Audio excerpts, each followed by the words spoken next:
There's only one loser there, and it's the journalists that have done things in an illegal way. That's phone hacking, and if Harry thinks he's got a claim for that and he wants to go all the way through the courts to win it, fair play to him. Having said that, you also have to ask yourself, even if he wins, does he also lose? Because in the course of these legal actions, he's had to reveal, again, quite a lot of personal information.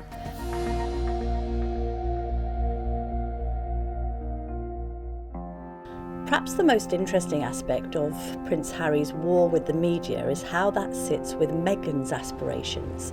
Because we witnessed before the statement was issued about the paparazzi chase that the Duchess of Sussex is trying to rebrand and relaunch, and she was at that Women of Vision Awards because she is kind of re-entering the world stage, and she clearly has ambitions which are predicated on her being a very public figure.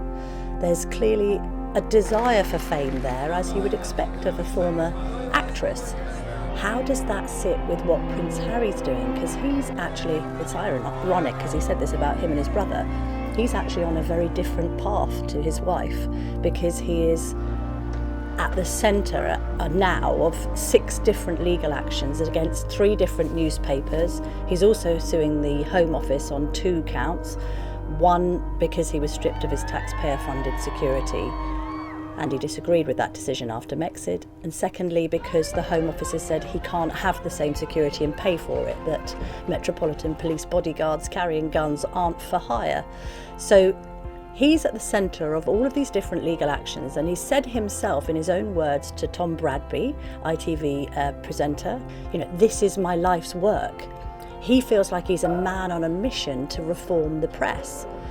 And you could say that that's all quite backward looking, because it's very much about trying to avenge the people he thinks were responsible for his mother's death, the death of Diana, Princess of Wales, in 1997. He still blames the paparazzi and by association the media for that. And if you look at Spare, it's quite backward looking, reflecting on his life growing up and his life as a prince and his life as the so-called spare to the heir. And at the time we asked Archwell, their people, why Meghan wasn't involved in that promotional tour, it was very much, we got the message that, well, she's looking forward and this is his thing, and while she supports his thing, she's doing her own thing.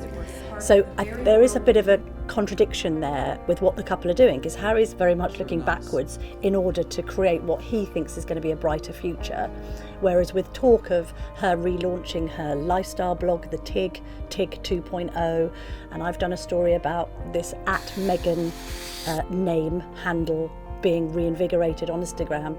So that's all happening while he is caught up in all of these concurrent court cases. Those are 2 different priorities. And I think for Harry, he does see himself as this champion for a different media. And the people close to him say he absolutely believes that this is his life's work and that he is in a position to change things for the better. And while me and others as members of the press know that this is quite personal for him, and therefore he isn't necessarily an objective arbiter in this whole debate, for him, he feels like he is the champion of something bigger than all of us, and if he has to write and say damaging things about his relatives, then so be it, because this is the bigger prize, reform of the media. My argument as a journalist will be, well, are you really in a position to reform the media when you've got a vested interest in maintaining your own popularity? You've got a vested interest in needing all of the headlines to be positive. Is there a noble aim at the heart of what Prince Harry's trying to do?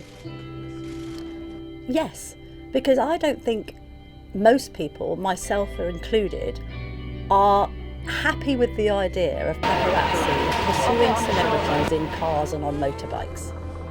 Of course there's a role for that. Do we want people in hot pursuit of anybody? No, we don't, because it's not safe. Have you seen any illicit photography of royals? Long lens shots of Prince George in a sandpit, long lens shots of William and Kate on their holidays? No, Harry is not alone in railing against the paps. But this is the other irony about this quest, and maybe it's about trying to change the behaviour of the paparazzi in the US. It kind of has to be. In the UK, there isn't that market. That is why when the couple recorded their Netflix documentary, they had to use footage from events that weren't even royal. They used footage from a phalanx of photographers at a Harry Potter premiere. They used other footage from a Katie Price trial. They used other footage of Paps on the chase after Michael Cohen. Netflix says, well, we used some poetic license because it wasn't meant to be literal. But the implication was that they were chased around by Paps wherever they went in the UK. No, they weren't. Nobody was chasing them around Windsor Great Park. But if you move to the confines of LA and the wider area, Montecito being a particular celebrity haven because they're neighbours there with Oprah Winfrey and Ellen DeGeneres and Cameron Diaz and all the rest of it, then yeah, of course there are Paps on the streets of Hollywood and the surrounds. They're trying to get images. I think there is a sense to which Harry has paired up with some different celebrity friends to try and crack down on this kind of photography. We know obviously that he invited George and Amal Clooney to his wedding. George Clooney's been very vocal on this issue. I think he once sort of made a comment comparing Meghan to the late Princess of Wales. Amal Clooney's a human rights lawyer. She's got some legal heft. I think there's plenty of celebrities that want paparazzi to be banned completely, and maybe Prince Harry's part and parcel of that.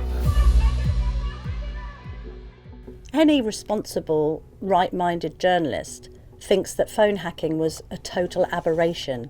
It's like the most awful thing that the industry was responsible for, which still haunts journalists like me to this day, even though I thought the practice was abhorrent when I found out about it and had nothing to do with it. I would have the same emotion about Martin Bashir's nefarious tactics to obtain that Diana interview. I mean, literally, he was forging documents and convincing her that people were leaking against her when they weren't. So the Mirror Group, for instance, has already admitted to a degree of accessing his information illegally, and they have said that he should be paid compensation. We also know that Prince William has received, we think, around £1 million from News Group newspapers, who are the publishers of The Sun on Sunday, and the now defunct News of the World, for illegally obtaining his information. Fair enough. It doesn't make a difference whether you go to court or you settle out of court. The newspaper group loses if they've been responsible for obtaining information illegally, and rightly so.